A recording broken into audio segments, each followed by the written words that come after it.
Dear students, اس module میں ہم animal diversity in vertebrates میں کمپیریٹیو ایمبریولوجی کے بارے میں ڈسکس کریں گے۔ ایمبریولوجی کیا ہے؟ ایمبریولوجی آپ کو پتا ہے جب بھی ڈیولپمنٹ سٹارٹ ہو اس سے پہلے جو پروسیس آتا ہے، ایگ اور سپرم آپس میں مل کر زائگوٹ بنائیں گے، زائگوٹ کے بعد فردر ڈیولپمنٹ ہوگی، اس سے فیٹس ڈیولپمنٹ ہوگا، ایمبریو ڈیولپمنٹ ہوگا، اور اس برانچ کو ہم کہیں گے ایمبریولوجی۔ اب کمپیریٹیو ایمبریولوجی کیا ہے؟ جس میں ہم مختلف اسپیشیز کے ایمبریوز کو آپس میں کمپیئر کریں گے۔ اب اس اسٹڈی جو ہے کمپیریٹیو ایمبریولوجی، اس کی کیا بیسز ہے؟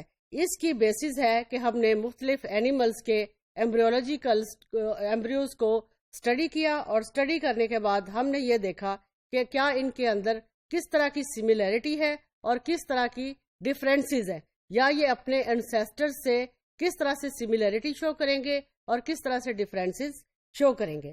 اب سب سے پہلے وہ شخص جس نے ایمبریوز کو اسٹڈی کیا تھا وہ تھا ایرسٹوٹل۔ اب کمپیریٹیو اناٹومی جو ہے، کمپیریٹیو ایمبریولوجی جو ہے، اس میں ہم یہ بھی دیکھتے ہیں، اور وہ سائنٹسٹ جو ایمبریولوجی کو اسٹڈی کرتے ہیں اس کو ہم کہتے ہیں ایمبریولوجسٹ۔ اب ایمبریولوجسٹ جو ہے وہ یہ دیکھیں گے کہ ہومولوگس ڈیولپمنٹ کے پیٹرن کیا ہیں اور اینالوگس ڈیولپمنٹ کے سیکوینسز کیا ہیں۔ اب جتنے بھی ایمبریوز ہیں آپ یہ دیکھیں سب کے اندر ڈیولپمنٹ کا پروسیس سملر ہے، وہ ایک ہی زائگوٹ سے ڈیولپ کرتے ہیں۔ زائگوٹ سے جو اگلی ان کی ڈیولپمنٹ کی سٹیج آتی ہے اس کو ہم کہتے ہیں مورولا۔ مورولا کیا ہے؟ Nothing but a clump of cells. Morula جو ہے this is a ghuluw ball of sales. اب مورولا کے بعد جو ہے جو اگلا اسٹیپ آئے گا یا جو اگلی سٹیج آئے گی اس کو ہم کہتے ہیں بلاسٹولا۔ بلاسٹولا کے اندر سیلز جو ہے وہ اپنے آپ کو لیئرز میں ارینج کرتے ہیں، بیشتر اس سے کہ ہر ایک سیل کی ڈفرینسیشن ہو اور اس کا اپنا اپنا رول جو ہے وہ ڈٹرمن ہو۔ اب اندر جو ایمبریولوجسٹ بہت بڑا ہے اور بہت سی تھیریز جو ہے اس کی اسٹڈی کے اوپر بیسڈ ہے، اس کا نام ہے کارل ارنسٹ وون بیئر۔ اس نے یہ کہا تھا اپنے تجربات سے، اس نے یہ دیکھا کہ جب بہت سے جانداروں کی اسپیشیز کو اسٹڈی کیا گیا، ان کے ایمبریوز کی اسٹڈیز کو کیا گیا، تو اس نے یہ دیکھا کہ بہت سے جانداروں کے ایمبریوز جو ہیں وہ سملر ہیں، وہ اپنے اینسیسٹرز کے ساتھ جو ہے بہت زیادہ سملیرٹی رکھتے ہیں۔ اور اس کو بعد میں چارلس ڈارون جو ہے جو کہ ایولیوشنسٹ تھا، اس نے اپنی اسٹڈی میں اس سائنٹسٹ کے تجربات کو جو ہے وہ یوز کیا اور اس کو تھیوری آف ایولیوشن جو ہے اس کی سپورٹ کے لیے یوز کیا۔ اب اس ریسرچ کی بیس پہ جو ہے کمپیریٹیو ایمبریولوجی جو ہے اس کے 4 پرنسپلز ہمیں سمجھ میں آتے ہیں۔ پہلا پرنسپل کیا ہے؟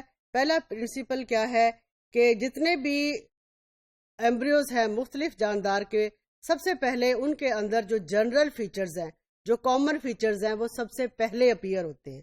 اس کے بعد جو سیکنڈ ہے وہ یہ ہے کہ جنرل فیچرز جو ہیں they develop progressively into specialised features.